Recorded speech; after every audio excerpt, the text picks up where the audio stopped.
Hello बच्चों, welcome to my YouTube channel. आज हम लोग क्लास 7th की एक्सरसाइज 11.3 का इंट्रोडक्शन करेंगे। थोड़ा सा ये देखेंगे हम लोग कि अगर कोई हमें बड़ी डिजिट दी गई है तो उसको हम लोग डेसिमल फॉर्म में मीन्स स्टैंडर्ड फॉर्म में कैसे कन्वर्ट करते हैं।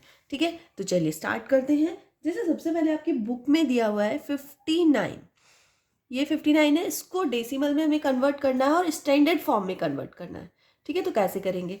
तो सबसे पहले स्टैंडर्ड फॉर्म का मतलब होता है कि जो उसका फर्स्ट डिजिट है, जो भी 1 से लेके 9 तक जो भी फर्स्ट डिजिट है उसके बाद ही डेसिमल लग जाना चाहिए। मतलब टेंस में नहीं होना चाहिए, सिर्फ वंस में डिजिट होनी चाहिए। ठीक है, तो देखिए इस तरह से 5 के पीछे हम जस्ट पॉइंट लगा देंगे।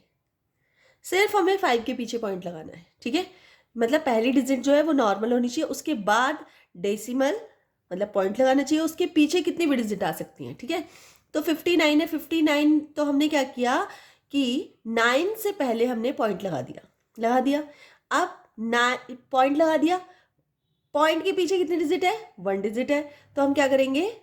मल्टीप्लाई 10 की पावर 1। ठीक है, समझ में आया? एक और करते हैं जब पता चलेगा। जैसे इसमें एक और आपका दिया हुआ है 590।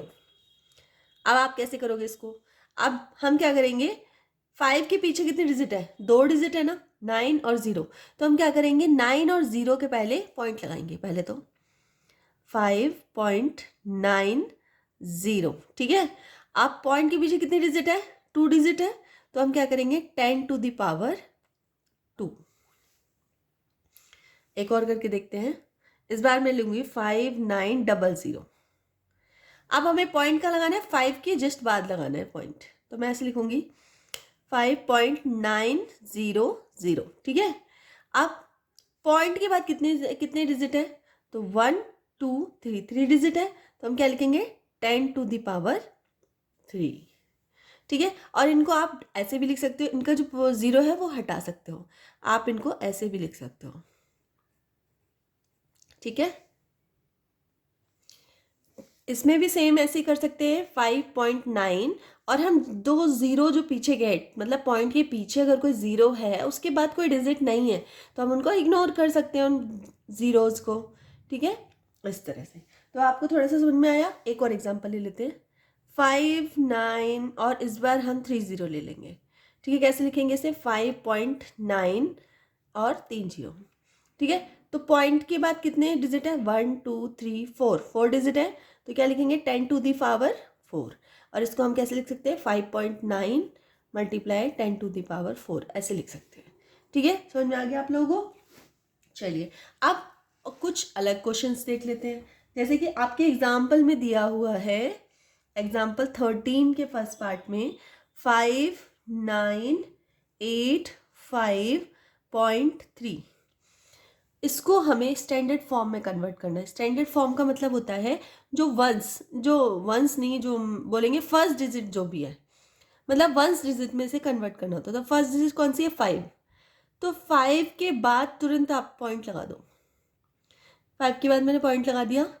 अब ये पॉइंट शिफ्ट हो रहा है यहाँ से, ये पॉइंट शिफ्ट हो रहा है यहाँ से जाके यहाँ शिफ्ट हो रहा है ये पॉइंट यहाँ पे। ठीक है, यहाँ शिफ्ट हो रहा है ये पॉइंट। थोड़ा मैंने इस तरह से लिख देती हूँ।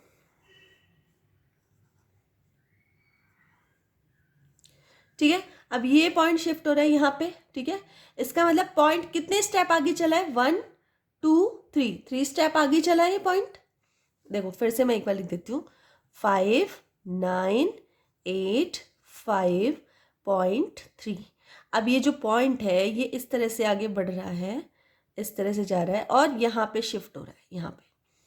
तो ये पॉइंट कितने स्टेप चलेगा आगे? तो ये पॉइंट चलेगा 1 2 3 स्टेप आगे चलेगा। ठीक है, तो ये इस तरह से लिख जाएगा 0.9853। कितने स्टेप चला पॉइंट? पॉइंट चला 3 स्टेप, तो करे बोल देंगे हम 10 टू द पावर 3, क्योंकि वो 3 स्टेप चला है तो 10 की पावर 3 हो जाएगा। ठीक है, जैसे हम लोग एक और देख लेते हैं 6 5 और 950। ये आपको एक नंबर दिया है, इसको स्टैंडर्ड फॉर्म में कन्वर्ट करना है। तो हम क्या करेंगे? 6 लेंगे, पॉइंट लगाएंगे, पॉइंट के बाद पूरी की पूरी डिजिट, जो भी डिजिट है, ठीक है।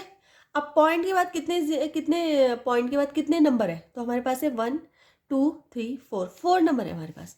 इसका मतलब क्या करेंगे, 10⁴। इजी, मतलब अगर आपको कोई पॉइंट वाली डिजिट दी है तो उस पॉइंट वाली डिजिट को आगे बढ़ा दो, जितने स्टेप वो आगे जाएगी उतना मल्टीप्लाई की पावर 3। और अगर कोई पॉइंट है ही नहीं तो जैसे ही हम यहाँ पॉइंट लगाएंगे, जैसे हमने यहाँ पॉइंट लगाया तो उसके पीछे जितनी भी डिजिट है उनको काउंट कर लेंगे और 10⁴ कर देंगे, ठीक है ना, ईजी है। चलो एक और क्वेश्चन कर लेते हैं इसका, ये इसका सेकेंड पार्ट था, थर्ड कर लेते हैं। 3 4 3 0, फिर उसके बाद ये पॉइंट नहीं है, ये कोमा है, 1 2 3, इतने सारे, इतनी बड़ी। अब इसको कैसे आप स्टैंडर्ड फॉर्म में कन्वर्ट करोगे, तो हम क्या करेंगे, जो फर्स्ट डिजिट है ये वाली डिजिट 3, इसको 3 ले लेंगे और पॉइंट लगा देंगे। पॉइंट के बाद ये जितनी भी डिजिट है पूरी की पूरी लिख देंगे, 4 3 0, उसके बाद 0 0 0, ठीक है। अब हम देखेंगे पॉइंट के पीछे वाले जितनी भी डिजिट है, नंबर जितने भी डिजिट है उनको काउंट करेंगे। तो पॉइंट के बाद 1 2 3 4 5 6, कितने डिजिट है, 6 डिजिट है। तो 10⁴ क्या हो जाएगा, 6। अब हम इसको, ये जो पीछे के 0 है इनको हम इग्नोर कर सकते हैं, ठीक है। तो हम इसको ऐसे कैसे लिख देंगे, 3.43 मल्टीप्लाई 10⁶, इस तरह से इसको लिख सकते हैं। तो आप लोग कर लेंगे। चलिए अब एक और बड़ी डिजिट हम ले लेते हैं, इस बार हम लेंगे 7 0, फिर 0 4 0, फिर 3 0 और फिर 3 0, इतनी बड़ी डिजिट है। अब इसको हमें स्टैंडर्ड फॉर्म में करना, ये स्टैंडर्ड फॉर्म इसीलिए हुआ है क्योंकि जो बड़ी बड़ी डिजिट है उनको नॉर्मल डिजिट में हम एक स्टैंडर्ड फॉर्म में लिख सकते हैं, ठीक है। अब हम क्या करेंगे, हम करेंगे 7 के पीछे क्या लगा देंगे, पॉइंट, ठीक है। अब हम क्या लिखेंगे, 0, फिर 0 4 0, फिर 0 0 0, फिर 0 0 0, ऐसे करके लिख दिया।